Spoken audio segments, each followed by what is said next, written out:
1990 ஆண்டிற்கு முன்பு பிறந்தவர்கள் கட்டாயம் படிக்க வேண்டியவை. இந்த ஆண்டிற்கு முன்னர் பிறந்தவர்களுக்கு மட்டும் இந்த அருமை புரியும்.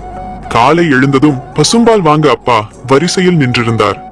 வாங்கி வந்த தண்ணீர் கலக்காத பாலில் அம்மா டீ போட்டு கொண்டு வந்தார். குடும்பத்துடன் அமர்ந்து டீ குடிப்பதை கூட அவரவர் முகத்தை பார்த்து ரசித்து குடித்தோம். ஆர்ப்பாட்டமே இல்லாமல் நாம் அனைவரும் தொலைவில் உள்ள பள்ளிகளுக்கு கூட நடந்தே சென்றோம்.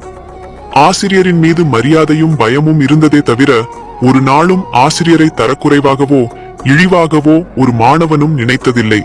பள்ளி முடித்து வீட்டுக்கு வந்ததுமே பையை தூக்கி போட்டுவிட்டு தெருவில் கும்பலாக விளையாடினோம். விளையாட்டில் கூட ஆங்கிலம் கலக்காத தமிழ் நம் அனைவர் நாவிலும் வீரியமாக தொற்றியிருந்தது. மாலை 4 மணிக்கு மேல் நம் அக்கா தங்கைகளுக்கு அம்மா அழகாக சடை போட்டுவிட்டார்.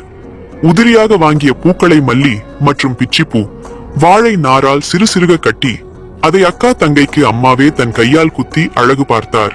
மாலையில் நம் தாத்தாவும் அப்பாவும் ஒன்றாக அமர்ந்து தூர்தர்ஷனில் செய்திகள் பார்த்தார்கள். வெள்ளிக்கிழமையன்று குறைந்தபட்சம் 10 பேராவது ஒன்றாக அமர்ந்து இரவு ஒளியும் பார்த்தோம். அம்மாக்களுக்கு அன்று சீரியல் என்றாலே என்னவென்று பொருள் தெரியாமல் வீட்டு வாசலில் அமர்ந்து நம் விளையாடுவதை வேடிக்கை பார்த்தனர்.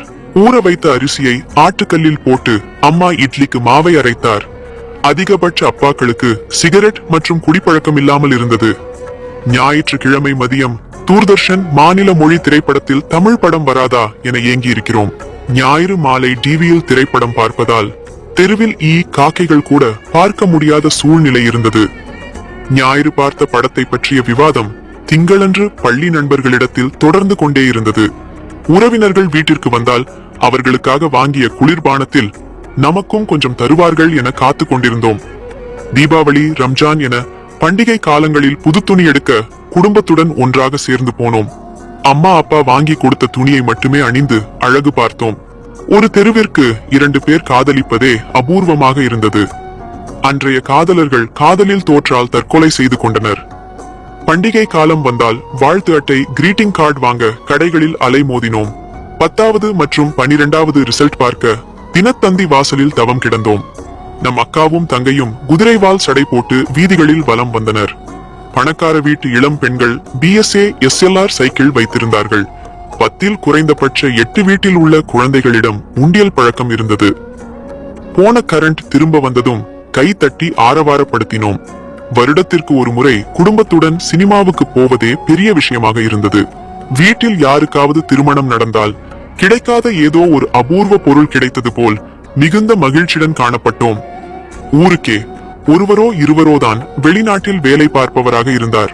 10இல் 8 கன்னிப் பெண்களின் தார்மீக ஆடை தாவணியாக இருந்தது. 10இல் 8 ஆண்களிடத்தில் வேஷ்டி கட்டும் பழக்கம் இருந்தது. பள்ளி விடுமுறை காலத்தை வெளியூரில் உள்ள தாத்தா, மாமா, சித்தப்பா, பெரியப்பா வீட்டிற்கு சென்று விழா போல கொண்டாடினோம். கிணற்றில் குளிக்கும் பழக்கம் இருந்தது. பலருக்கு நீச்சல் தெரிந்திருந்தது. அடிக்கடி காய்ச்சல், தலைவலி வந்தது கிடையாது. பல சரக்கு கடைகளுக்கு போகும்போது மஞ்சள் பைகளையே உபயோகித்தோம். தரையில்தான் அதிகபட்சம் உறங்கினோம். பாயை தவிர வேறொன்றை கண்டதில்லை. 12 மணி நேரம் உழைத்தாலும் உடலில் வியர்வை நாற்றம் வந்தது கிடையாது. இவை அனைத்தையும் விட அப்பா அம்மா சொல்படி கேட்டு அனைவரும் நடந்தோம்.